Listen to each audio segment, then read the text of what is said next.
Hello everybody and welcome. Today we are going to talk about automation that is going to rock your world. So this is going to be a how-to, a real quick 10,000 foot overview, and then I'm going to get into a very specific example of how I use the power of software to accomplish way more than you ever dreamed possible.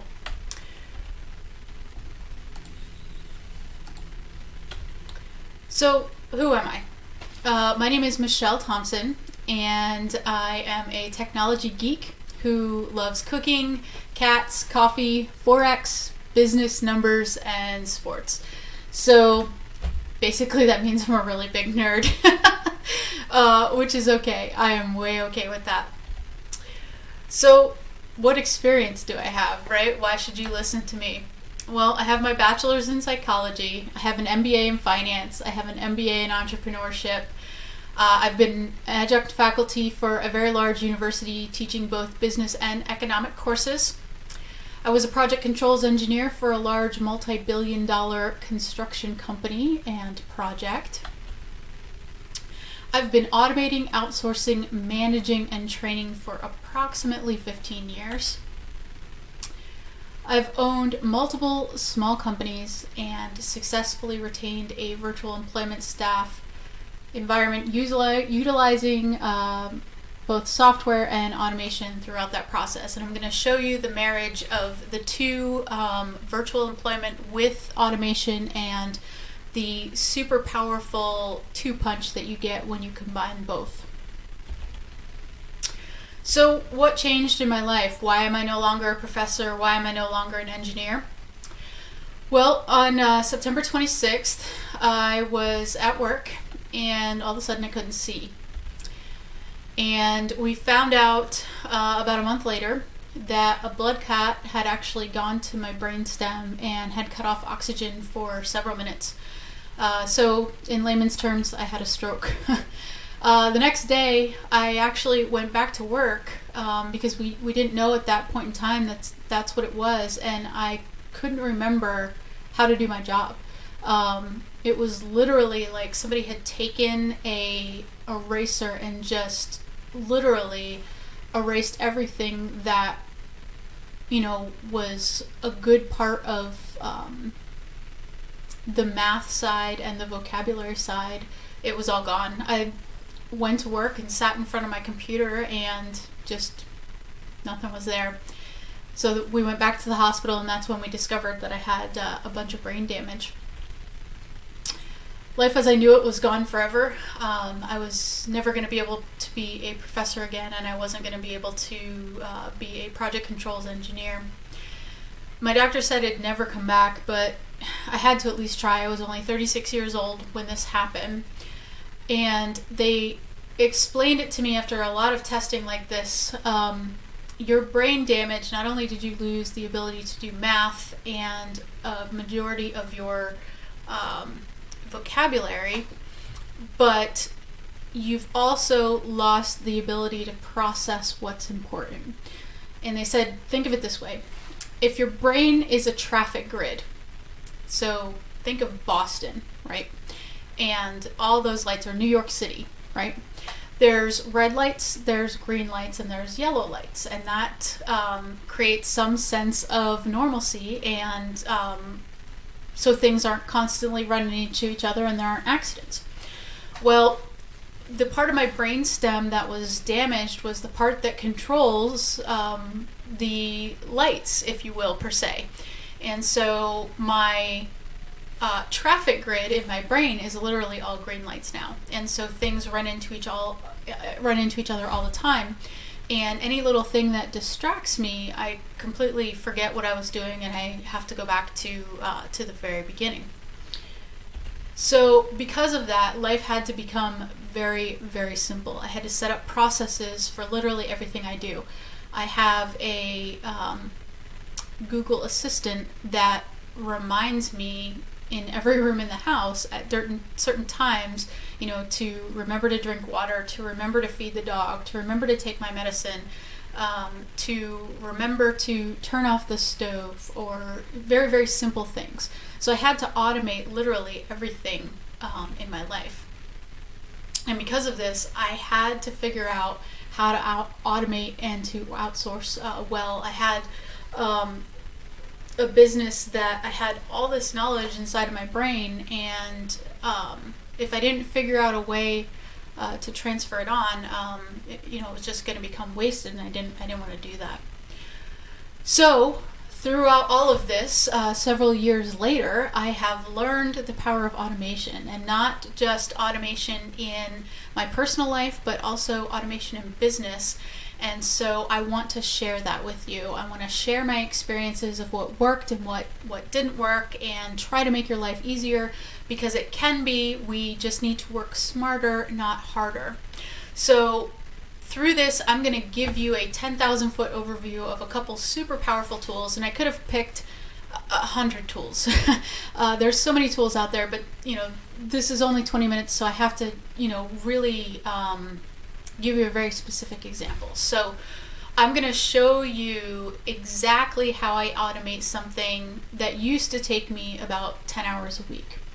But before that, I want to give you the 10,000 foot overview of each one of these pieces of software, and then I'll show you how they all work together congruently to accomplish something that would seem very technical and difficult to do, but meshes perfectly. So the first one is Zapier. And Zapier is a super awesome tool. If you're not familiar with it, don't be scared of it. Once you get it set up, it makes your life so much easier.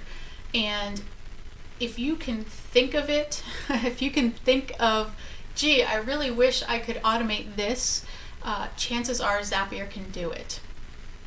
We're going to go into that in a little bit more detail, but then we're also going to pair Zapier with Sonics AI, Social Bee, and RSS feeds. Now, we could have also gone into all different types of software that you could use for scheduling, like Schedule Once or Calendly. We could have also talked about different software that you use for managing and automating virtual assistants. But for this specific training, this is what we're gonna talk about, these four. But I would strongly recommend, if you're not already automating your calendar and that's something you're doing manually, please check out Schedule Once or Calendly. There are really, really good options where you don't have to do that. Okay, so let's go through the power of Zapier. Now, let me move this because I'm in the way. There we go. So these are just ideas to get your brain thinking about what is possible with Zapier. So you can save an email attachment automatically to a Google Drive folder, so that 3 months from now, when your client says, oh, hey, you remember that thing that I sent you? This is great for like financial advisors. Let's say, they get a whole bunch of financial documents. It's just automatically uploaded, and then 3 months from now, when they call on the phone, you can really quickly go in there and you're not scanning and searching through your email trying to find it. You can create a Basecamp to-do from an email. You can save an email subscriber to a Google Sheet. You can add a lead from your CRM to your Google Sheet. You can, add a new Salesforce lead to a MailChimp list. If you do any type of GoToWebinar or Eventbrite, any of those attendees can automatically be added to your email list. Whether it's whatever, Infusionsoft, MailChimp, Drip, ActiveCampaign, Zapier can do it. There's a Zap for that. Add context to Salesforce from a PayPal sale. So, let's say you're doing a lot of e-commerce. This is a great way to, capture contacts and be able to follow up.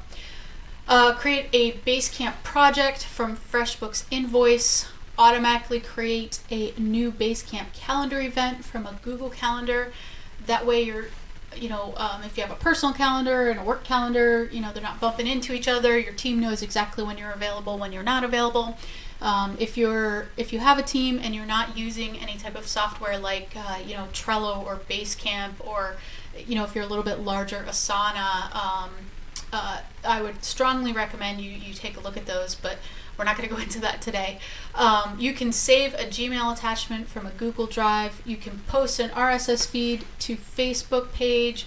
You can update Buffer from a Google Sheets row. I know these are kind of all random, and I did that on purpose because I wanted to give you kind of a smattering of everything that you can do with Zapier. So they have some really awesome tools. Just go to Zapier.com and start poking around. And I promise you, if it's any type of data entry, you shouldn't be doing it. Zapier can probably do it for you. Okay, so Sonix AI. So what is Sonix AI? Sonix is kind of like Rev, only it's a lot less expensive, and you can transcribe anything that is audio or video. In fact, if you even own the YouTube channel, you can upload a YouTube video and it'll transcribe that for you. I have been able to automate so many things by being able to use Sonix. When I'm not able to write too much anymore, just because I lose the process. So I can literally just talk into a mic and then have Sonix transcribe it. And I know I can do that, on other things with it, with Google Dictate and things like that. But if it's something that's going to be really long and I really need it to do a good job, I just throw it in Sonix. And we'll go into how this is important later. Power of Social Bee. So everybody who's a business owner is probably either on LinkedIn, Facebook, Twitter, Pinterest, you name it, right? You guys know all the social media marketing channels out there. But Social Bee automates all of your posts. So if you are still manually doing this, please stop, because you're wasting time that you shouldn't be in there, just constantly going in and checking things. So the easiest way to do this is through software, and this could be Social Bee, it could be Meet Edgar. There's a bunch of different tools out there. I happen to use Social Bee. I know Meet Edgar is another one who has a really good educational platform that goes along with it. But let's say you don't know exactly how to plan out your content, right? Super easy. Go to Fiverr.com, hire somebody to create 30 days worth of social content, and then plug it into Social Bee. And then we're also going to show you how to plug RSS feeds into Social Bee as well. So you can automatically go through and you never have to worry about social media marketing again. It just automatically happens. And I'm going to show you exactly how this happens in one of my processes, but Social Bee. And then RSS feeds. RSS feeds can do so much more than we think that they can. So I would strongly recommend that you just do a little bit of Googling on exactly what an RSS feed is and what it can do. They are super, super powerful, and they integrate into a lot of things that make your life so much easier. For instance, I have RSS feeds set up to automatically post new blog articles to my Facebook page. There's also a Zap that can do that, so you can do it both ways. You can grab content from other places. Let's say you're an SEO specialist and Neil Patel really puts out a whole lot of good content, and you want his RSS feed to be put into your Social Bee so that you're providing some really good value and education, or pick your example. The other thing you can do is you can drip new YouTube videos into your social media channels. So anytime I have a new YouTube video come out, it automatically gets posted to all of my social media channels because I've connected the RSS feed to Social Bee. And so you'll see they all kind of overlap and work together and integrate into this amazingly powerful, beautiful thing. And the best way that I could show you that is, rather than just giving you arbitrary examples, was to walk you through an actual process that used to take me about 10 hours a week to do. And now using, these 4 things and a virtual assistant, all I have to do is do the interview. So we are going to take the example of a podcast episode, and I'm going to show you how from transcribing the podcast, from actually doing the podcast interview, how we go through, we transcribe it, we get 3 different pieces of content, and it gets marketed, and I only have to touch it once. And so let me just go through this chart here and show you the power of, whoops, that's not good, there we go, the power of how this works. So when I do a podcast interview, I have to physically do that. But you should be asking yourself, if it is not something you have to 100% be physically present for, how can you eliminate yourself from the process? And that will get you thinking in terms of automation. So to put it crudely, I often say, if you were hit by a Mack truck tomorrow, would your business be able to survive without you? And the answer should be yes, because you should have processes set up so that you can walk away and it continues to run. But a lot of times we don't do that because we have to wear so many hats, and we just get so bogged down, we never get around to it. So the easiest way to think about it is, if you don't have to be physically present, sitting in the chair, like I have to be physically present doing this recording right now, but everything else on the back end, I don't have to do any of it. And we're going to show you how it all gets automated. So we're going to use the example of my podcast. So once I do the actual podcast interview here, Zoom saves it in a folder on my computer. At that point, there is a Zap that's going to grab that and it's going to send it to Sonics, our transcribing company. Now, Sonics is going to then transcribe the video. At the same time, there's a second Zap that is set up that sends the actual video file into a Google Drive folder. After Sonics is done transcribing that video, it's going to do 2 things. The first thing is, it's going to send that transcription file to this Google Drive folder. It's also then going to send an email to my VA to let him know that the transcription is in the folder and he can now go in and do his work. So at this point, the VA is going to go in and he's going to grab both of those files. He's going to grab the video file and the transcription, and he's going to do the following. He's going to go through the transcript and he's going to correct it for any errors that the computer made, because when Sonics transcribes it, it's an actual computer that does it. It's not a human. So instead of it taking 4 or 5 hours for him to transcribe that, he can quickly go through and do that in about a half an hour, because he just has to fix little tiny things. While he's doing that, he's also taking notes and he's creating the podcast show notes from the transcription. So any book that's mentioned, any link that's mentioned, any resource, and the overall of what that podcast is about. He then is going to take that video file and he's going to upload it to YouTube. And he's then going to take the video, turn it into audio, and create the podcast episode in Audacity.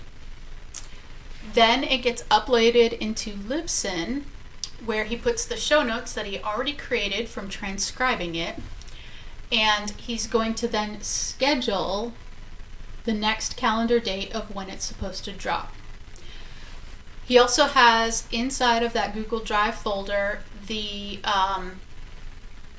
headshot that has been automatically taken from my Google email and dumped into the Google Drive. So at that point, he's going to make the Wave and the Headliner marketing files, and then he's going to upload those into Social Bee. So at this point, since it's uploaded in Social Bee, it's going to sit there and wait until the drop date, and then it'll send it out to Facebook and say, hey, there's a new episode drop. Same thing happens once he uploads it to Libsyn. Libsyn, Libsyn is going to wait and not release it until the exact date. So these two things happen at the exact same time, and we don't have to touch them. You know, the idea is do it once and never touch it again. But then he also is going to take the transcript and that, oh shoot, I keep doing that, sorry guys. He's also going to take the transcript and the YouTube video, and he's going to actually go into the website, our awesome outsourcing website, and he's going to create the actual podcast episode. And for each episode we kind of have like, it's almost like a blog where we put the whole transcript, all the resources, you have the YouTube video there. That way everything is easily accessible to anybody who wants to get the information. And lastly, I kind of already told you this, but we upload the social media marketing files to SocialBee. So literally from me recording the podcast, we've used software to make Teo's life a lot easier, because if he had to do all of this, it would take hours and hours, because he would have to constantly go back in and be checking. But we can set it all up to automate it with those couple pieces of software. So I'm leveraging not only the virtual assistant, but also the software. And when the two are married up together, I literally can set it and forget it, because all I do is I do the episode, and then it automatically, I don't even have to drop it in a folder. It automatically just gets uploaded and shifted everywhere it needs to go. And that is the amazing power of automation. So your mission, should you choose to accept, I want you to take just one process in your business, and I want you to break it down into the simplest steps and ask yourself, how can I remove myself from this process? Get really creative. Ask yourself, you know what? If I got hit by a bus tomorrow, how can I make sure that this can still happen? And then you want to determine, hey, what can a piece of software do? And then, you know, what do I need to outsource to an actual human? And figure that out. Then create your podcast automation flowchart, just kind of like what I showed you there. And then delegate each step to the appropriate place where it needs to go. Then you want to test it, make sure that it's working correctly, and then sit back and smile, because guess what? You never have to touch that again. And for the rest of your business life, you will never do that task again. So I would strongly recommend that you take a little time, do some research, get creative. Don't say, oh, that's not possible. Say, how is it possible? How can I remove myself? And then just break it down into steps and figure out, does it go, can I automate it with software? Can I automate it with a VA? How does that happen? And then once we tweak it, it becomes an absolute beautiful thing. And we do that with each single step of our business. And before you know that, you have a business that is literally running on autopilot. So thank you so very much for the time, guys. I hope this has been helpful. I hope I've opened your mind to some of the things that are possible. You can get a hold of me at michelle@awesomeoutsourcing.com. That's MICHELLE at AWESOMEOUTSOURCING.com. I would love to hear from you guys, answer any questions that you have. Hit me up. I am here to try to help. Thank you so much, and you guys have a great day.